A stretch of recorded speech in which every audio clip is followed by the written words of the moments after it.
জাতীয় নির্বাচনে রংপুর অঞ্চল থেকে ৬টা আসনের একটাতেও জিততে পারে নাই বিএনপি জোট।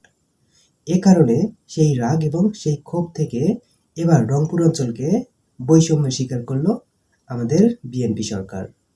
২০২৬-২৭ অর্থবছরে বাজেট অধিবেশনে রংপুরকে করা হলো বৈষম্যের শিকার। অথচ যে রংপুরেই আবু সাঈদের জন্ম, যে রংপুরেই আবু সাঈদের মৃত্যু, যেই আবু সাঈদ না থাকলে জুলাই হতো না, যেই জুলাই না হলে আওয়ামী লীগ সরকার পালাতো না, যেই আওয়ামী লীগ সরকার না পালালে বিএনপি সরকার ক্ষমতায় আসতে পারতো না, তারেক রহমান প্রধানমন্ত্রী হতে পারতো না। আজকে সেই রংপুর অঞ্চলকে বৈষম্যের শিকার করা হলো।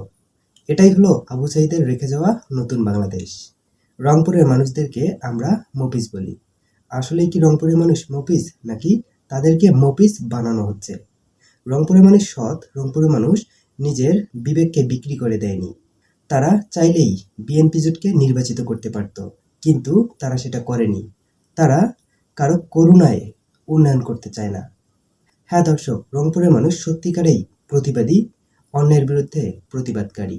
রংপুরের মানুষ অভ্যুত্থান করতে জানে। তাই যখন পুরো দেশ বিএনপি জোটের পক্ষে, তখন রংপুরের মানুষ বিএনপি জোটের বিপক্ষে। এটাই প্রমাণ করে রংপুরের মানুষ আসলে কি মফিজ, নাকি ন্যায়ের পক্ষে অন্যায়ের বিরুদ্ধে। দর্শক, বাজেট অধিবেশনে রংপুরের উপর এই বৈষম্য আপনি কিভাবে দেখেন কমেন্টে জানিয়ে দিন। আর হ্যাঁ, সম্ভব হলে চ্যানেলটিকে সাবস্ক্রাইব করে পাশে থাকবেন। ধন্যবাদ সবাইকে।